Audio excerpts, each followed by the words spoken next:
మీరు ఆపదలో ఉన్నారని తాళపత్రాలు సూచించాయి. మీరు కోట వైపు వెళ్తున్నారని జగన్నాథం తాతయ్య గారు చెప్పారు. మిమ్మల్ని కాపాడుకోవడానికి అమ్మవారిని మీ ముందుకు తీసుకొచ్చాను. అమ్మవారు నా మొర ఆలకించి మిమ్మల్ని కాపాడేసింది. అమ్మా, నిన్ను ఎప్పుడు శరణు కోరినా మమ్మల్ని గండాల నుంచి దాటిస్తూనే ఉన్నావు. కృతజ్ఞులం తల్లి. హే వసీకరా, హే వసీకరా, నువ్వు ఎంతటి మంత్రగత్తెవైనా నా అమ్మవారి ముందు నీ ఆటలు పనికిరావు. నీ దుర్బుద్ధితో మమ్మల్ని నీ దగ్గరికి రప్పించుకుని అంతమొందించాలని ఆశపడినట్టున్నావు. నీ ఆశలు ఎన్నటికీ నెరవేరవు.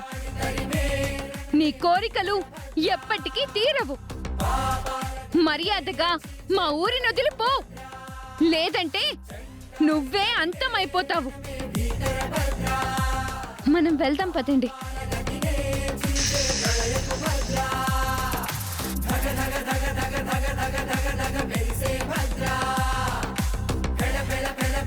మీ అమ్మ కంటే నువ్వు తెలివైన దానివే. అమ్మవారిని అడ్డు పెట్టుకుని తప్పించుకున్నావు.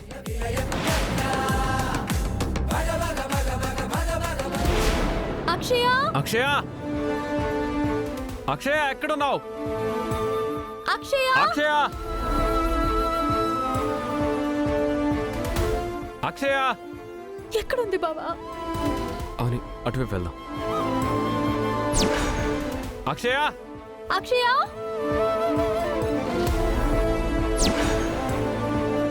అక్షయ, అక్షయ, అమ్మా, నీకేం కాలేదు కదా? ఏం కాలేదమ్మా, కంగారు పడకు. అయినా మీరు ఫంక్షన్ దగ్గర ఉండకుండా ఇక్కడికి ఎందుకు వచ్చారు? ఇటొచ్చానని మీతో ఎవరు చెప్పారు? అడవిలో కట్టెలు కొట్టుకోవడానికి వచ్చిన మన ఊరి వాళ్ళు చెప్పారు. అయినా నువ్వు ఫంక్షన్ దగ్గర ఉండకుండా కోట వైపు ఎందుకమ్మా వచ్చావు? ఏదో కారణం లేకుండా నువ్వు చిలకమ్మ నాగమ్మలని వెంట వేసుకుని రావు. ఏం జరిగిందో చెప్పు. చిలకమ్మ నాగమ్మలు కోట వైపు వెళ్తున్నాయని జగన్నాథం తాతయ్య గారు మాయతో చెప్పడం నేను విన్నాను. అంతకు ముందే తాళపత్రాలలో వీటికి ప్రమాదం ఉందని చదివాను.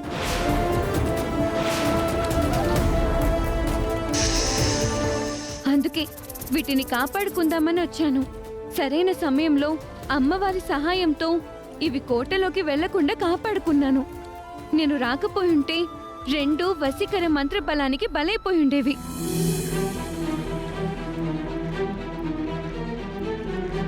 ఇలా వచ్చినప్పుడు మాతో చెప్పాలి కదా, మేము వచ్చుండేవాళ్ళం. అక్కడ ఫంక్షన్ డిస్టర్బ్ అవుతుందని మీతో చెప్పలేకపోయాను. నీ క్షేమం కంటే ఫంక్షన్ మాకు ముఖ్యమేం కాదమ్మా. ఇంకెప్పుడు మాతో చెప్పకుండా కోట వైపుకి రావద్దు, సరేనా? అవునమ్మా, అన్ని రోజులు ఒకలా ఉండవు కదా. వశీకర మన మీద పగతో రగిలిపోతూ ఉంది. ఏదో ఒక రోజు మనల్ని ఇబ్బంది పెట్టే అవకాశం దానికి రావచ్చు కదా. అందుకే మన జాగ్రత్తల్లో మనం ఉండాలి. సరే అమ్మా, ఇంకెప్పుడు మీతో చెప్పకుండా ఇలా చెయ్యంలే. మీరు కూడా జాగ్రత్తగా ఉండండి. మాకు మేలు చేయబోయి మీరు ఆపదలో చిక్కుకోకండి. మాతో స్నేహంగా ఉండడం ఆ వశీకర తట్టుకోలేకపోతుంది. అందుకే ముందు మిమ్మల్ని అడ్డు తప్పించుకోవాలనుకుంటుంది. ఆ వశీకర ప్రాణం ఎక్కడుందో తెలుసుకోవడానికి మీ వంతు ప్రయత్నం మీరు చేస్తుంటారు. ఆ విషయం ఆ దుష్టశక్తి తన శక్తితో తెలుసుకుని ఉంటుంది. అందుకే మిమ్మల్ని రప్పించుకుని చంపాలని ప్రయత్నం చేసింది. అక్షయ అమ్మవారిని అడ్డం పెట్టుకునేసరికి ఏం చేయలేకపోయింది. అన్ని సమయాల్లో మీకు అక్షయ అందుబాటులో ఉండకపోవచ్చు. మేము అక్షయకు అందుబాటులో ఉండకపోవచ్చు. అందుకే మన హద్దుల్లో మనం ఉందాం. మా వలన మీకు ఎప్పుడూ ఏ హాని జరగకూడదని మేం కోరుకుంటాం. బయలుదేరదాం పదండి. రామ్మా. పదమ్మా.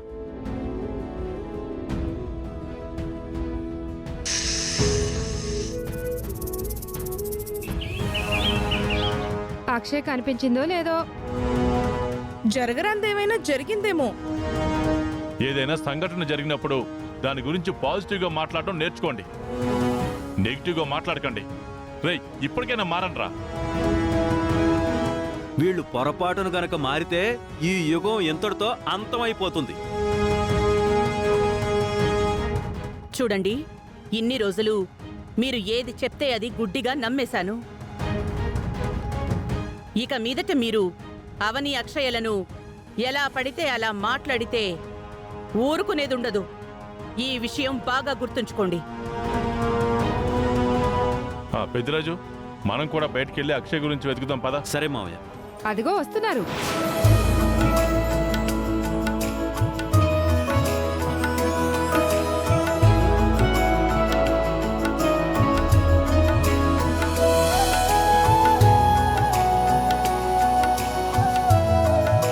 ఫంక్షన్ దగ్గర ఉండకుండా ఎక్కడికి వెళ్ళిపోయావమ్మా?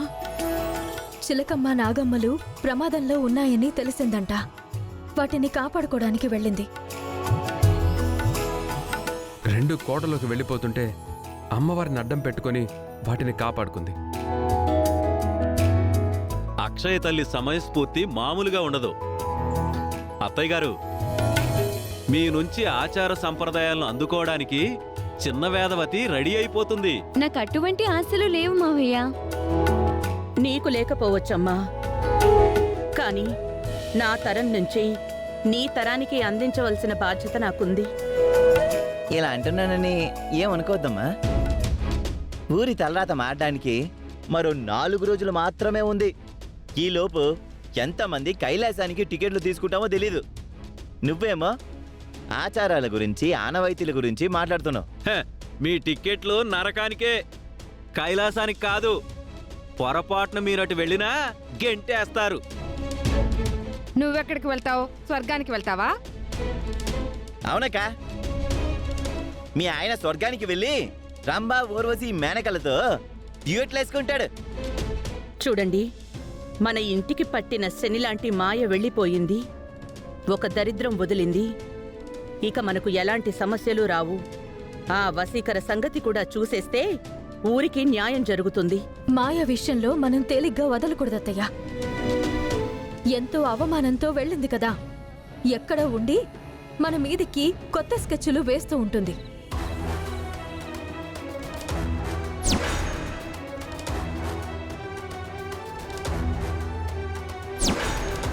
ముక్కు పడుకుని దక్కించుకోవడానికి ఉందామనుకున్నావేమో, అది ఎప్పటికీ జరగదు. నీలాంటిది ఈ ఊళ్ళో ఉండడం ఎప్పటికైనా ప్రమాదమే.